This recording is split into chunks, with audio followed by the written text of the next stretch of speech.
buckaroos. This your old pal Gabby Hayes, coming at you with another one of them rip-roaring western yarns.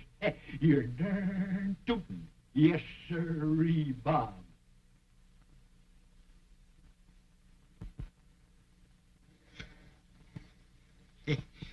Boy, oh boy, did I have a good breakfast, huh? Full. You know what I had? Pancakes. Yes, sir. And I'm a pretty good pancake cooker, too. Well, of course I ought to be. See, my old uncle learned me. Flapjack Hayes, he was known as. There was the greatest cake cooker the world has ever known, human or otherwise. He made all kinds of cakes. You know, he made angel cakes, upside-down cakes, inside-out fish cakes. Yeah, he made dog biscuits. Oh, he could cook any kind of cake. Why, when he was cooking for cowboys, you know, he sometimes would make little big ones, and then other times great. Oh, some of them were so big. What they used them for? Saddle blankets. Yes, sir. Well, I'll never forget this. One time, at roundup time, he had about 800 cowboys to cook for. So instead of making a lot of small pancakes, he decided he was going to make a biggest ones he ever made in his life. Well, the griddle must have been a half mile across it. Well, he got them all made, you know, and had them stacked up, one right on top of another, and a great big windstorm come up. Oh, blowed, I'd say 700-800 miles an hour. Picked up these flapjacks, and they went sailing through the air and kept right on going all around the country. And you want to know something? They turned out to be the first flying saucers the world has ever known. Yes, sir. Yep. Well, guess I ought to start with today's story, hadn't I, huh? It's about a feller whose real name was Hoot Gibson, and he was quite a bronco buster. It seems his dad was being taken by a shady character named Stark, who was stealing people's land and both their names. Well, of course, Hoot tried to warn his dad, and along with a friend set out to prove a point.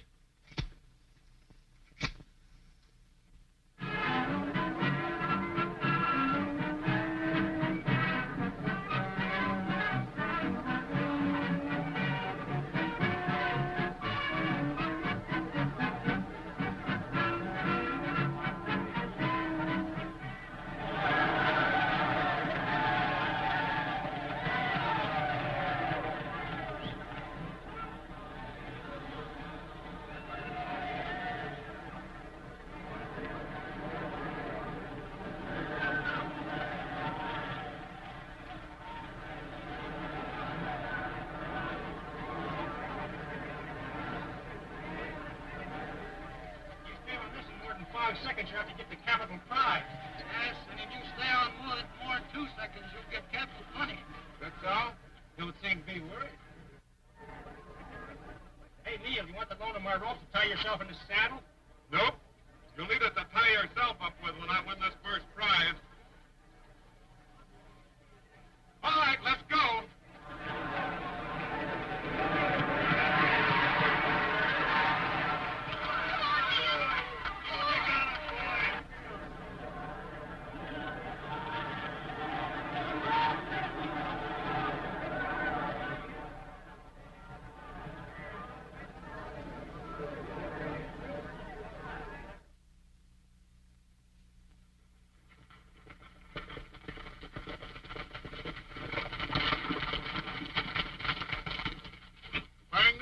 Your men ride to the forks and see if any of the weremen are around. We'll run off their cattle. Meet us at Tontin Basin and we'll change brands there. I got it.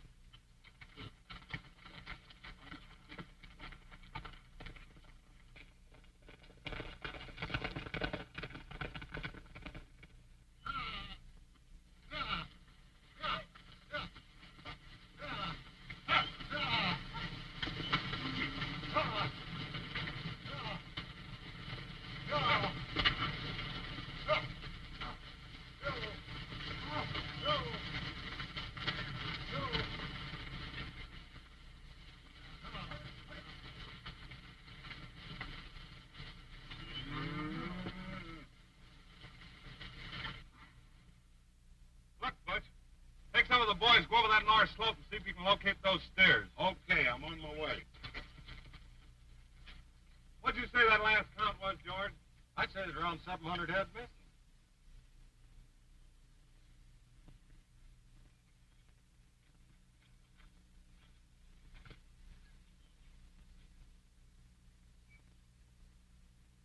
How do you do, Miss Ware?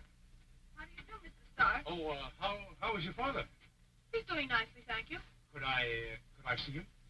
Why, yes, all right. Come in. Thank you. Dad, Mr. Stark is here. Swear tells me you're getting along nicely. That's right. It's an awful nuisance, but... I heard about it.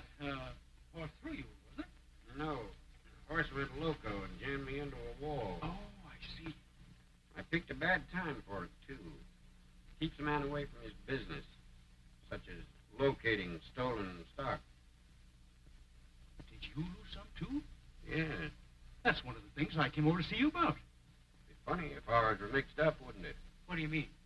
Well, if someone ran off our stock and rebranded it, it'd be kind of hard to prove. Well, whoever did it'll never get away with it with me. Nor me. Where are my cattle, Stark? You wouldn't suggest that I know something about that stolen stock now, would you, Ware? No. Oh, no. No more than you did about my note at the bank when you arranged with them not to renew it. You're a friend, Stark. You and Gibson just sit up nights trying to figure out how you can help me lose everything I've got. I've made you an offer for this place, and you've refused. I still want it, and I'm offering again. I've got just one good leg, Stark, and I don't want to break that. So get out. You're a fool, Ware. You're a crook, Stark. You're through out here. Good day, Stark. Any orders, sir? Stark, this is Mr. Raleigh, my foreman. Hi. How do you do? Mr. Raleigh will show you the way out, Stark. Good day, Ware.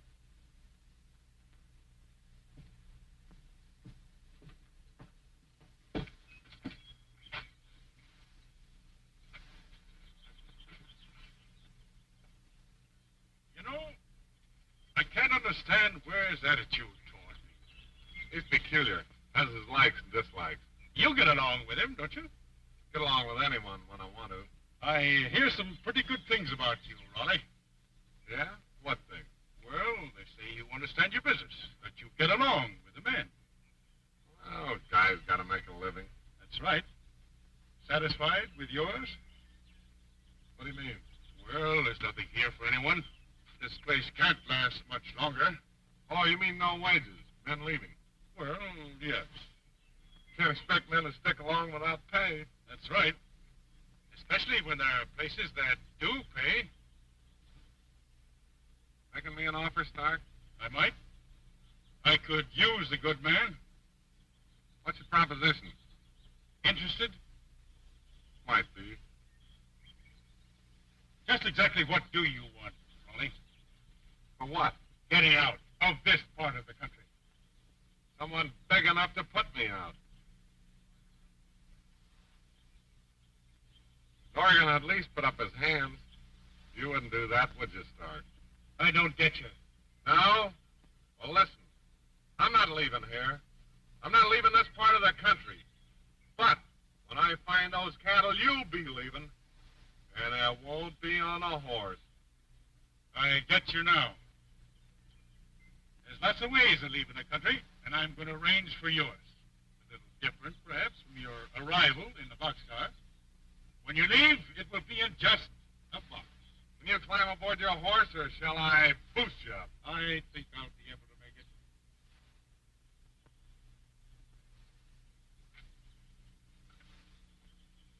Another time, another place. Any time, any place. Get going.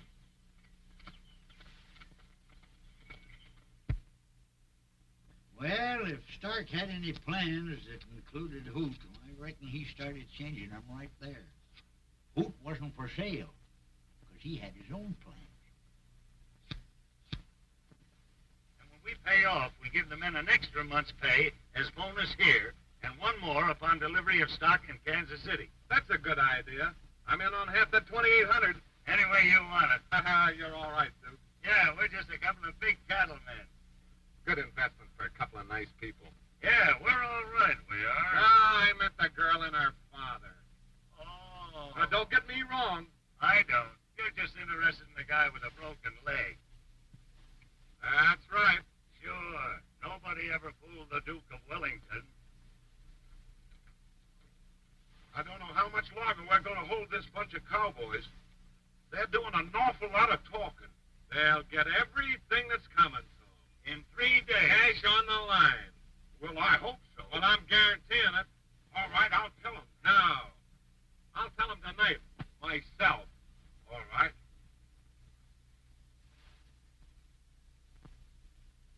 You think so, eh? Sure. They'll never start the cattle out. That bunch of cowhands want their money. Yeah, well, they're going to get it. It's on the way. Whose money? The guy that you call the Duke of Wellington. How do you know? Oh, I have my way of finding out things. That money's going to be in the bank in Willard the first thing in the morning. That gives me an idea. How good is it? Depends on how far you'll go. The limit. And we're set.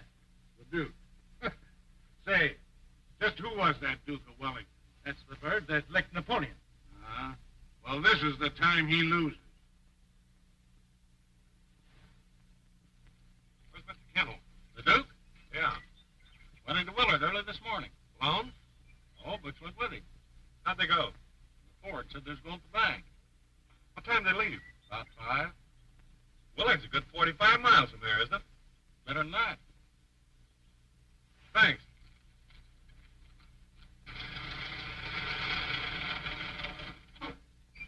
Hiya, Duke. What's the idea of the escort? Oh, thought you might meet up with some naughty men. Step on it, Butch. Wait a minute. Where are we going? Sit down. We don't want any trouble out of you. You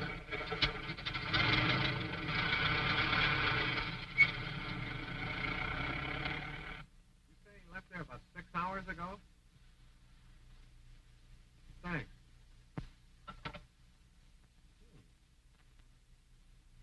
That's funny.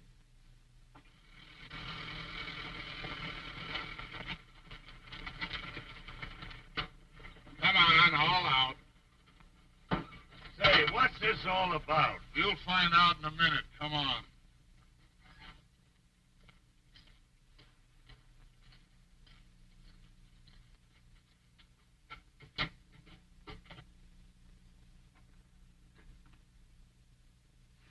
Let's have that bankroll. You're taking an awful chance, Dawkins. I don't think so. You asked Butch to bring you here when you broke the axle on your car. You asked to keep the money in the safe. Several of the boys heard you. Somebody's been doing a lot of thinking for you, Dawkins. Let's have that roll. Give him Raleigh's arm trick.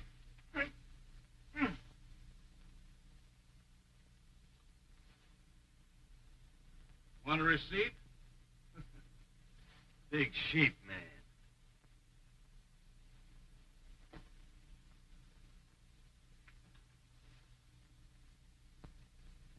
Nice out here in the West. Think I'll bring my folks out later.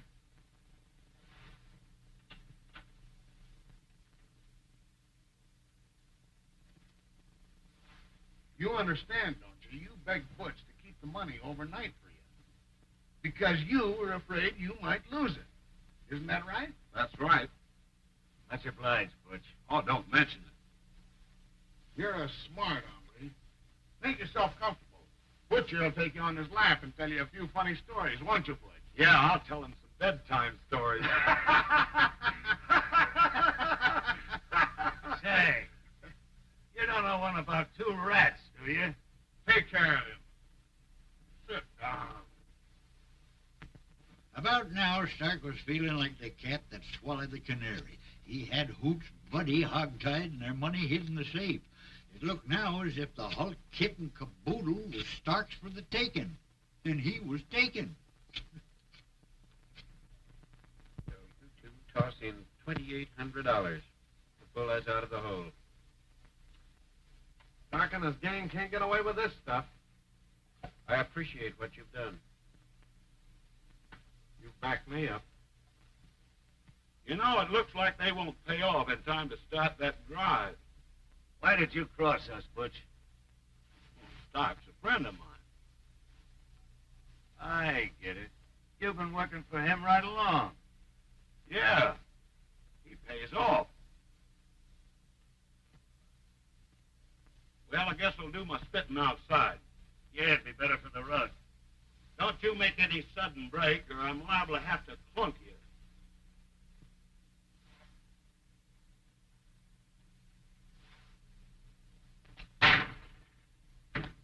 I'm George Wright, Stark's bookkeeper. Yeah? I got no love for him, and I won't stand for this. What'd he do with the money? Duggan put it in the safe. That's great. What can we do? You sit tight. I'll get that money the first minute I can and get word to your ranch. If you do, I'll never forget you for it. Neither will Stark or Dorgan, and I'll get a lot of satisfaction out of that.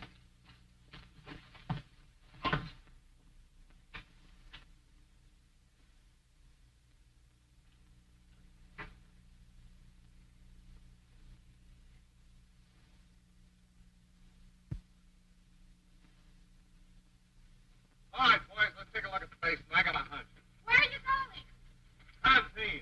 Good idea. I'll go along. You stay here. Get word to me if they locate Bert.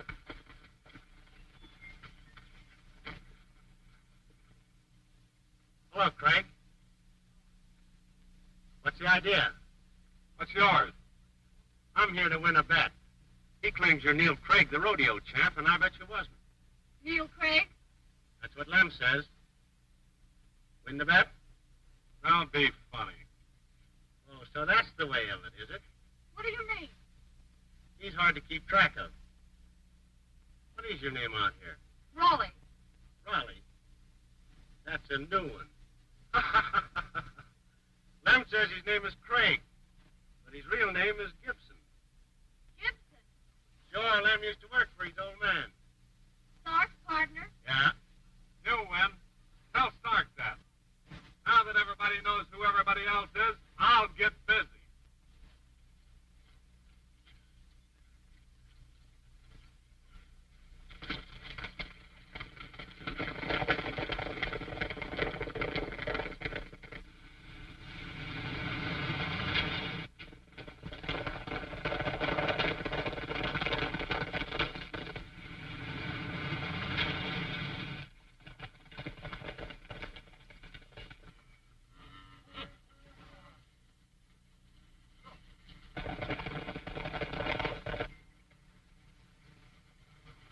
Well, there they are.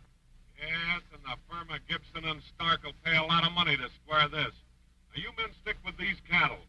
I'll send word when to start trouble with Stark. Okay.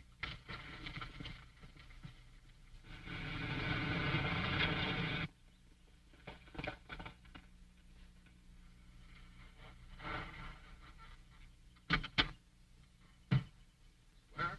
Yes? I'm from the Stark ranch, and I want to talk to your foreman, Mr. I'm not surprised.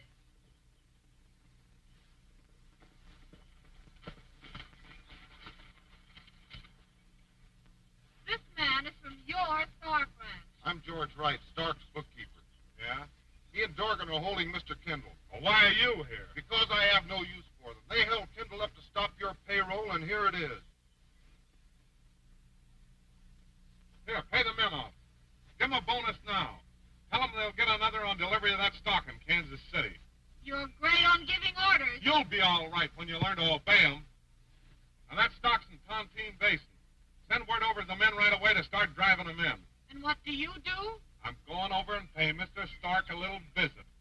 Drop over, and maybe you'll find out which place I'm working for.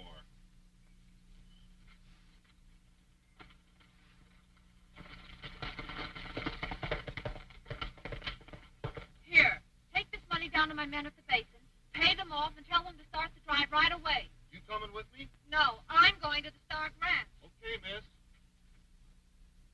All right, Butch. Outside, keep your eye open. Okay. I suppose you know that I am Stark.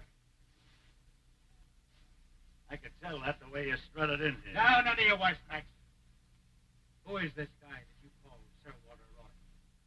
A pal of mine. I'm asking you who he is. I want to be around when you find out. One of our men says he knows him. He says he's young Gibson. Wouldn't that be funny? Not to me, it wouldn't.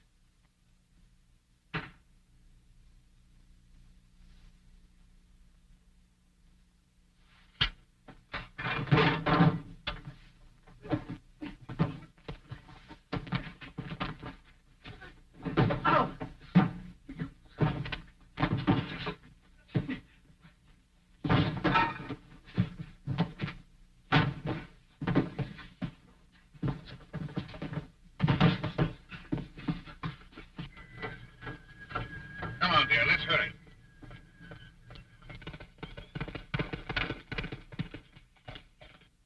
Hello, Jim. Hello, Mr. Gibson. Get us out to the range. Okay. Hurry.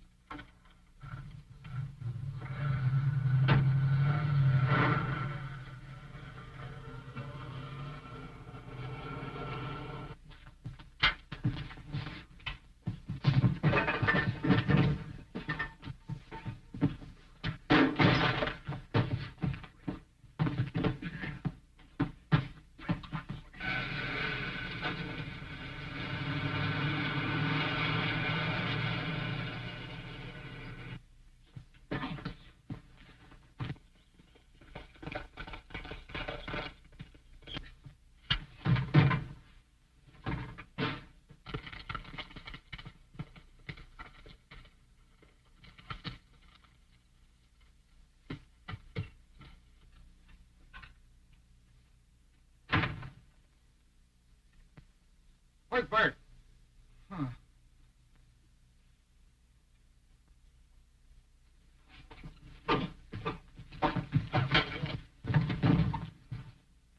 Hey, Bert! Doc, where's Bert? You'll never see him.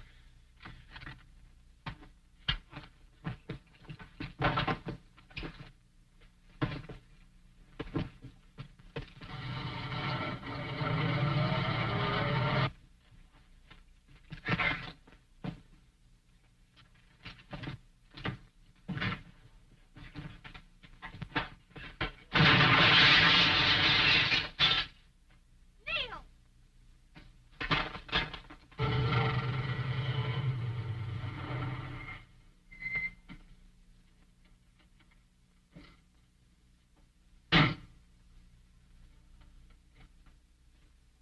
Why, Neil, what are you doing here? Hello, Sid.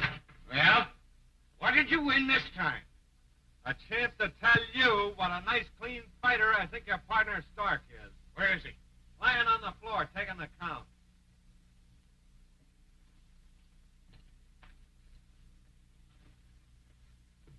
Well, you evidently sent this just in time. I didn't send any telegram. You signed it, didn't you? I sent it. Oh, signing Stark's name, eh? Not as bad as stealing cattle. Who did that? Why, your man Friday here. What? I man where? You and Stark ran off our cattle. I didn't. Your partner did. How about it, Stark? I did no such thing. Just a minute. I'll give you proof where he's been trimming you for plenty. He's a liar. Who? My son? You can't give me that. I think it's a time that you and I had a little talk. Now, listen. If you only give me a chance a minute, I can explain the whole thing. Ha-ha! Woo! The old man's wound up again. Gwen, I want you to meet your future sister-in-law, Miss Ware. What happened to Bert? Oh, gang. Where were you when the cyclone hit? Been drinking again, I see. No, but I could use a little one right now. Oh, you want to start something again, eh? Hey, that Hoot Gibson sure was an all-around cowboy, wasn't he? He could use a lasso, too. You know, he kind of reminded me of an old uncle of mine. Lasso Hayes, he was known as. Now, there was a lasso man. Why, he used a rope about 7 miles long. Yeah. Was nothing for him, you know, to rope a hummingbird flying through the air 2 miles away. Never even ruffle its feathers. Oh, he was slick with a rope. Well, one time he was being chased by a bunch of outlaws, and he was keeping ahead of them about a quarter of a mile, but they was gaining steady. Things looked bad for him. And he seen a log cabin ahead of it. and the smoke was coming out of the chimney of that log cabin, and as he went by, he just roped that chimney, drug it along behind him, and that's the last them outlaws ever seen of it. Because, you see, that chimney turned out to be the first smoke screen the world has ever known. Strange things, eh? Well, I reckon that's just about all for today, buckaroos. Well, I'll be back next week with another rip-roaring western yarn. You're darn tootin'. Yes, sirree, Bob.